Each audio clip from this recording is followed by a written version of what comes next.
Hello, everybody, and welcome to Haiku Talk. I'm your host, Ben Ga, your friendly neighborhood haiku poet, and today we're going to be taking a look at a piece by Barrie Levine from the current issue of Frogpond. This would be volume 48-2, the first with the new editing team, which is exciting. And the first line is a very fun line of Dinosaur Bingo.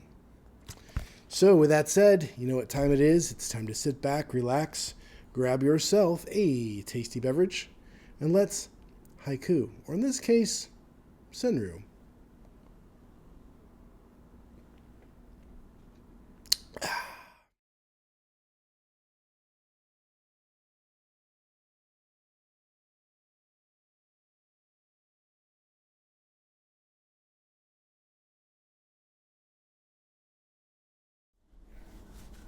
And welcome back, everybody. It's good to be with you again for another episode of Haiku Talk. And this is just a fun one that reminds me that when you read a poem, it can put you into different ages of both yourself and you just can really take you to a lot of places and different ages. So let's take a look at this poem, this wonderful poem, the first line of Dinosaur Bingo. And it goes like this. Dinosaur bingo, the gaps in my grandson's grin.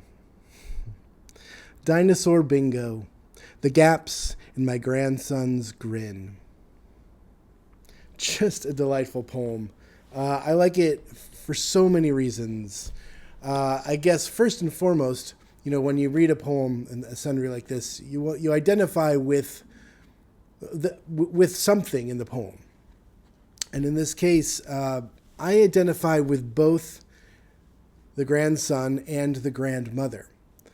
And I think, and it's fun, you know, being almost 50 now, to identify with the grandmother in this, because I think the older that I get, the more distance away I am from the kid, being a kid, and the more I am looking at kids. But it's a special one for me because I was a dinosaur kid. I was definitely this little kid, and back in when you're a kid, and I do mean a kid, before you start to get that any sort of grown-up qualities towards you, you know, I would have been totally excited and grinning ear to ear to play Dinosaur Bingo with my grandma, or probably anybody. But when you play something with your grandma, there's a special bit of attention you get from them that you don't get from your mom or friends or anybody else. Grandmas give you a special sense of detail, a special sense of attention. That's the word. And so I really feel that, like I can see and feel the love of the grandmother looking at me as I'm all just jazzed about my dinosaur stuff.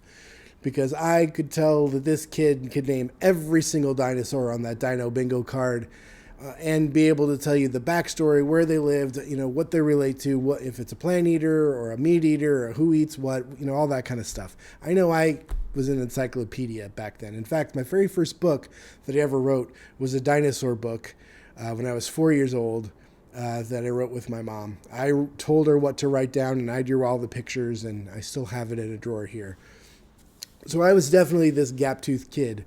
And so I get the joy that's radiating from the grandson in this poem.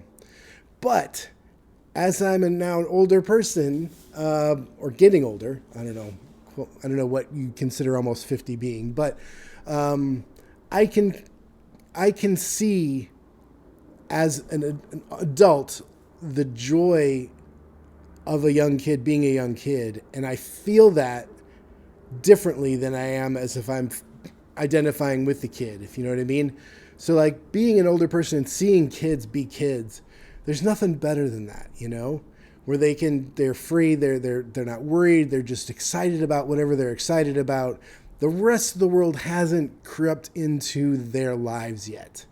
And they are still there, and they are still wanting to play games with adults, wanting to play games with their grandma, you know, and that's a magical time. And the older you get, the more you realize what a window of time that is in your life. and that it is for kids. That's such a short time in the big grand scheme of things in your life. And so for the grandma to really pay attention to the grin of her grandson playing this, obviously a game that the child wants to play. I doubt there's many grandmas out there that want to play dinosaur bingo because they're as into dinosaurs as their grandchildren. I'm not saying they're not out there. And I guess if I were a grandpa, I probably would get excited about something like that too, as I was a dinosaur kid. But, what I'm trying to get at here is that the shift of reference when you're relating to characters within a story, characters within a poem, people in a photograph or a painting. As we get older, things shift, and you can see the world in a bigger capacity than you were when you were a younger person. Like if I was reading this Senryu when I was in my early 20s, late teens, I would have totally zeroed in on the kid and thought a little bit of my grandma, but not really thought of the poem as an adult observing a child, a little kid. But it happens this way now. And it's complicated too because, I don't know how you all have relationships with your grandparents. I had 4 grandparents and 2 great-grandmas growing up for most of my life. Both great-grandmas died at like 99 and 100. My grandmas, I still have a living grandmother who's 102 right now. She has dementia, but she's still here, which is pretty incredible. The thing with her, and this poem ties into this a little bit, is because she has dementia. This past Christmas, my girlfriend and I got her a baby doll, and they have baby dolls that are kind of weighted to be like infant children, real infants, that are for people with dementia. And it was so interesting because she doesn't know who we are, can't really speak coherently. If sometimes you get glimpses of a couple sentences together, but mostly it's, I don't know where she is. But when you handed her this baby doll,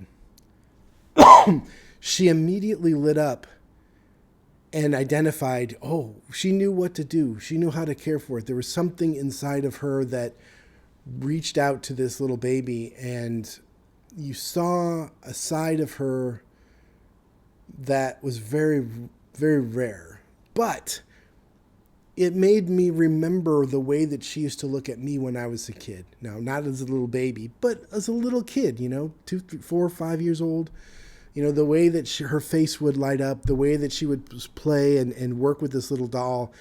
It was all reminiscent of things, the way that she would interact with me when I was a kid. And to watch this transformation of a 102-year-old wheelchair-bound person completely morph, and you see her younger self pop out and interact with this kid, it's really amazing. And this poem took me to that spot with my grandma. And before we get into how Haiku and Senryu work, I have to iterate again on the channel that this is what Haiku and Senryu do. It's one of the main reasons why I love the form so much, is that the poems are set up in such a way that they present a moment and give you just enough information to enter that moment. And that moment becomes yours because you fill out all that white space around the poem on the page with elements of your own life. And the poems take you somewhere specific for you. And there's an old saying that like a haiku or senryu is not complete until somebody other than the poet reads them or listens to them, takes them in, because that person that engages with the poem, it's not the poet, are the ones that complete them. And they complete them for themselves. This poem, I saw myself in it. I saw my grandma in it. I saw things that Barrie would have no idea how to reach or connect with me on. But she wrote about a very human moment that occurred. And it was very vivid, we know what's going on. We can picture everything, but because things aren't tied to the poet themselves and the poet's life and the poet's point of view and this and that, we get to be in the moment and we get to engage with it as we do as readers. And this was a real gift of a poem for me. I got to think about a lot of things in my life from this poem that I hadn't thought about in a while, or at least haven't thought about them all together. And for something so small to give me a gift of all of these memories and all of these moments, it's just amazing. And these things are truly gifts. And that any journal that you get, if you subscribe to Frogpond, or you go online and pick up an issue of The Heron's Nest, or the Cattails just came out with their new issue, or you follow Tiny Words, which does daily, their issues are released every day. They'll, every poem every day and for their issue is like part of their issue. These are gifts. They're here. They're being written by people all over the world, and they're very alive and vibrant and special. And this poem, this genre of poetry really deserves people's attention, and it deserves to be taken seriously. Now, speaking of that, let's take a look at how this is constructed. It does follow our common thread of a fragment and phrase. The first line is the fragment, and that first line is dinosaur bingo. Dinosaur bingo. And with that line, we get engaged with what this moment is. Dinosaur bingo. I mean, I'm over the moon with that line. I think of so many things with that line. Just bingo halls in general, whether it's a gymnasium, at a bar, wherever. I mean, there's so many places you can play bingo at home. And the poem yet with that first line, we don't know what it's attached to. So immediately my mind's engaged, my memory's engaged, my senses are engaged to put myself in a bingo hall where I'm playing dinosaur bingo, which is super cool. And then you get to line 2, the lines 2 and 3 are the phrase of the poem. So we have a fragment and then a phrase. So the phrase is the gaps in my grandson's grin. The gaps in my grandson's grin. And the juxtaposition of dinosaur bingo and the gaps in my grandson's grin, that's what this is about. That's how these things work.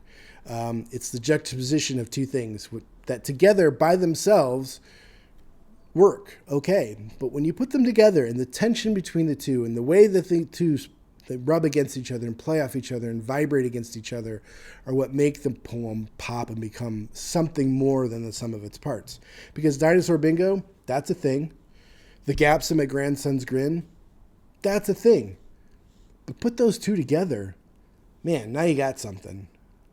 Now you have a moment. You've captured a moment. It's unfolded in the present tense, and you're there for it, and you see it and you experience it, and everything that goes around those things mushed together.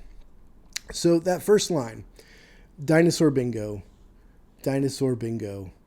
As I said before, I think bingo halls, I think dinosaurs, I think, am I an adult, am I a kid? I don't know. I don't know. I've never played dinosaur bingo, but now I really want to. I don't know how that works. Like, do you say like B5 and it's a brontosaurus or something? I don't know. I don't know how that works, but I would love to find a game of this and play it. Because bingo's fun. Dinosaurs are fun. So I'm like, what is this game? Then you go to line 2 and it's the gaps. The gaps.